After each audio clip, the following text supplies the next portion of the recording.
Hey everyone, my name is Shalise Beck and I am a CDBG program supervisor. My territory is mostly North Alabama.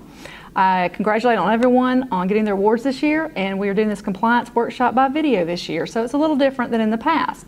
I will have my PowerPoint presentation online, so you might want to click on it and check through the links and all of that to get more information on acquisitions, which is my specialty and which is what I'll be talking about today and briefing you on. So I appreciate your taking the time to view this, and again, if you need more information, go to the PowerPoint online, or you can contact me and that information will be at the end of the video. Thank you. Today they are everywhere. Signs, signs, signs. Some are warning signs, some are directions, some seem absolutely ridiculous. At CDBG, we understand that the numerous rules and regs can be confusing and overwhelming, and some might even seem completely unnecessary. The CDBG staff is here to help navigate the cloudy waters and guide you through the process in order to complete a successful, viable project for your communities and residents. It is for this reason we offer these compliance tutorials. Please feel free to refer back to any one of them throughout the course of your project, and remember that CDBG staff is available to answer any questions. Now to begin acquisitions. The Fifth Amendment of the U.S. Constitution clearly states that no person shall be deprived of life, liberty, or property without due process of law, nor shall private property be taken for public use without just compensation. And under the 14th Amendment, states are required to follow due process when acquiring privately owned property, and that the federal government retains an interest of federally assisted projects in any acquisition to ensure compliance with the Fifth Amendment, that property is acquired without delaying the project, and that federal tax dollars are spent in an appropriate fashion. Keep in mind that there are several aspects that are part of the typical project development cycle, including development of project alternatives, environmental assessment, and public involvement. For the purpose of this acquisition tutorial, we will review the basics of project design, utilities, right-of-way plans, acquisition, and right-of-way certifications. When discussing project design, the construction plan specification estimates are developed for use in advertising for and constructing the project. The following two components are critical: utilities and right-of-way plans. The cost of moving utilities, if any, is dependent on whether or not they are inside or outside of the right-of-way. Right-of-way plans include essential data for appraisals and negotiating activity. These also provide information for preparing legal descriptions of property to be acquired. If the project engineer determines your project activity will only take place in the current right-of-ways, then no further acquisition or permanent easements should be necessary. Probably 90% of CDBG projects will not involve further acquisition. However, I encourage you to finish this tutorial in case there's an aspect you might need to consider or address at some point in this project. Once the previously mentioned steps have been completed, including the environmental analysis and development of the right-of-way plans, the project is ready to enter the acquisition phase. Prior to advertising for construction bids for the project, the acquiring agency must prepare the right-of-way certification. Right-of-way certification states that the properties needed for construction of the project have been obtained. Project area is clear of any utilities or structures which must be moved. Persons or businesses displaced by the project have been relocated, and it must include a statement that the agency has complied with the Uniform Act requirements and that the project is ready for construction. The agency can then advertise for bids to construct the project. I mentioned a minute ago the Uniform Relocation Act, or URA. The Uniform Act establishes a minimum standard for federally funded programs and projects that require the acquisition of real property or displaces persons from their homes, businesses, or farms. It applies to acquisition, rehabilitation, or demolition of real property for federally funded projects. Please refer to the PowerPoint presentation for more information on URA that might not be covered in this briefing. Planning for acquisition and relocation. How do URA requirements impact your project? Under the URA, agencies must carry out their legal responsibility to affected property owners and displaced persons. They should plan accordingly to ensure that adequate time, funding, and staffing are available to carry out their responsibilities.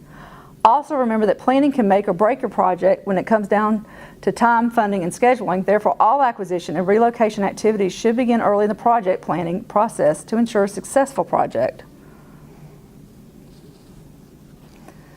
Responsibilities during acquisition involve some of these steps. For example, appraise property before negotiations, provide the owner with a written offer of just compensation and a summary of what is being acquired, pay for the property before possession, reimburse expenses resulting from the transfer of title such as recording fees, prepaid real estate taxes, or other expenses. Even if the property is donated to the entity, there still might be associated fees involved, so proceed as if this is a purchase. Something to keep in mind during the development cycle is the submission of the project design to DECA's engineer, Chris Perkins, who must approve the bid documents and specs before proceeding. Also, when planning the budget, remember that per DECA's policy letter number 12, any costs associated with acquisition and relocation are to be included in the construction line item. If the application and/or budget does not include permitting fees, staking, or surveying fees, for example, as part of the overall construction cost, then those costs cannot be reimbursed by CDBG or matching funds. They will have to be paid out of pocket. This is why it is imperative to include these types of costs as line items in the application. For more resources from HUD that can help with acquisitions, please refer to these links in the PowerPoint. Keep in mind, too, that HUD works closely with the U.S. Department of Transportation Federal Highway Administration. There are other resources regarding acquisition and right-of-ways on its site as well. So to reiterate, some of the aspects to be considered when your project involves land acquisition are minimizing displacement, budgetary implications, coordinating the project, determining resource needs, and administrative requirements. And this is a list of a few more topics covered in the PowerPoint presentation with helpful links such as responsibilities for relocation, helpful resources for negotiation, handling possible acquisition issues, requirements under Section 104D, voluntary and involuntary acquisition, and then the Code of Alabama regarding eminent domain. It is important to understand that an acquisitions file is to be kept for projects involving anything other than activities conducted completely within the right-of-ways, including temporary and permanent easements. Please understand that any type of acquisition or work done as part of this project, even if paid for by local monies or donated to the community, is still subject to the same conditions and guidelines as if purchased using CDBG funds. The property documentation is there to protect not only the citizen or landowner, but also the community and the contracted project employees. It is expected that the community will have an acquisitions file for any work requiring property easements or purchase. When it comes to monitoring the acquisitions part of the project, it's usually pretty painless. Please keep in mind that when one of the program supervisors shows up to monitor, it is simply part of the overall process. We're there to ensure that all of the files and documentation are in order in the event there is an audit of the project or someone else questions something about the project. During this process, we work with communities to fix anything that can be fixed or guide them on how to improve overall project management. Very rarely are there any findings.